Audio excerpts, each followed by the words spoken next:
उनके माँ बाप ने उनका जेंडर चेंज करवा दिया। मैंने इनकी डीपी देखी और हम एक्साइटेड हो गए। उनके माँ बाप ने उनका जेंडर चेंज करवा दिया। मैंने इनकी डीपी देखी और हम एक्साइटेड हो गए। के बीच में पूरा जानना चाहते हैं। ये ज्योति जी हैं जो, वो मेरी शॉप पे आई थी और मेरी पहली मुलाकात दुकान पे ही मेरी हुई थी। तो मैंने कहा आप अपना नंबर दे दीजिएगा और हम आपका बनवा देंगे जो भी बताएंगी, या फिर मैं डिज़ाइन दे दूँगी। इन्होंने मुझे नंबर दिया, मैंने इनकी डीपी देखी और हम एक्साइटेड हो गए। लोगों का जो रिलेशन था वो तो 4 साल से ही था। उसके पहले फ्रेंडशिप में रहे हम लोग 1 साल, फिर इसके बाद 3 साल रिलेशन में रहे, फिर इसके बाद हम लोगों ने शादी की। उनके माँ बाप ने उनका जेंडर चेंज करवा दिया। जब एक लड़की को और क्या चाहिए, सबसे इम्पोर्टेंट था कि वो हमें प्यार बहुत करते थे। एक लड़की को प्यार करने वाला ही चाहिए, ना कि वो प्यार करे। मैं तो सब लड़कियों को ये कहूँगी कि उसी से शादी करे जिससे लड़का प्यार करता हो, ना कि लड़की प्यार करती हो, तभी वो खुश ज़्यादा रह पाएगी। एक्साइटेड हो गए इनसे बात करने के लिए।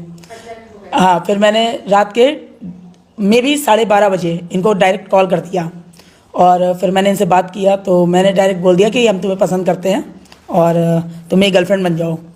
इन्होंने मजाक में लेके उस चीज़ को क्लियर कर दिया। बाद में ये सो गई, मैं भी सो गई। उसके बाद मैंने फिर सुबह तुरंत इनको कॉल किया। मैंने कहा मुझे तुम बहुत पसंद हो और मेरे को दोस्ती करनी है। फिर ऐसे धीरे धीरे दोस्ती होती चली गई, बात होती गई, हम लोग एक दूसरे के पास आने लगे। मतलब सब कुछ ओके मिलना रहा, कभी इस रेस्टोरेंट कभी उस रेस्टोरेंट, बुला रहे हैं आइए मिलते हैं, तो ऐसे मिलते रहे। फिर उसके बाद फिर हम दोनों, इन्होंने बोला कि मुझे पार्लर खोलना है। तो मैंने कहा ठीक है, मेरे घर में जगह है, यहाँ सराय मीरा में तो कहीं दुकान मिलने से रही, तो हम अपने नीचे हॉल में आपका खुलवा देंगे और प्रचार हम कर देंगे। इनका खुलवाया, प्रचार भी किया, बढ़िया चलने लगा। उसके बाद फिर इनसे मैंने बोला कि मुझे मतलब अब रोज़ अप डाउन कैसे कर पाओगी, सर्दियों के टाइम है, गाँव से घर यहाँ, तो मैंने कहा यहीं रहने लगो। फिर इन्होंने मेरे साथ मेरे रूम में आराम से रहने लगी, कोई दिक्कत नहीं।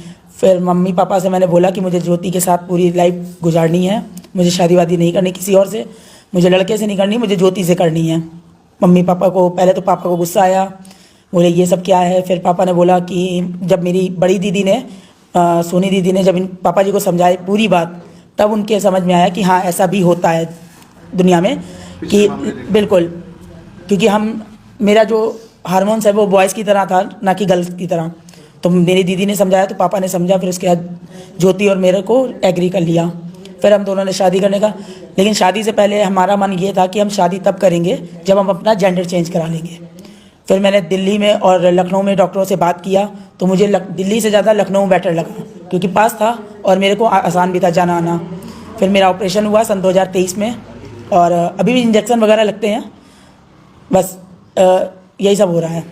और फिर शादी हो गई हमारी। कैसे राजी किया ज्योति ने अपने घर वालों को? ज्योति ने बोल दिया कि मतलब मुझे भी इंटरेस्ट नहीं है लड़कों में, लड़की में है, तो मैं रानू के साथ रहना चाहती हूँ। मैंने भी पापा से बोल दिया मुझे ज्योति के साथ रहना है। ऐसे सब लोगों को मनाया, बहुत टाइम लगा मनाने में, 4 सालें लग गई मनाते। अब जाकर लास्ट में फिर सब लोगों ने जब एग्री कर लिया, तो ज्योति के पापा आए हुए थे कन्नौज, वो बाहर नौकरी करते हैं। फिर इन लोगों ने मतलब सबने छठवाई, पंडित जी से छठ गई। फिर फाइनल होकर शादी की डेट आ गई 25 नवंबर सन 2024, हम लोगों की शादी हुई।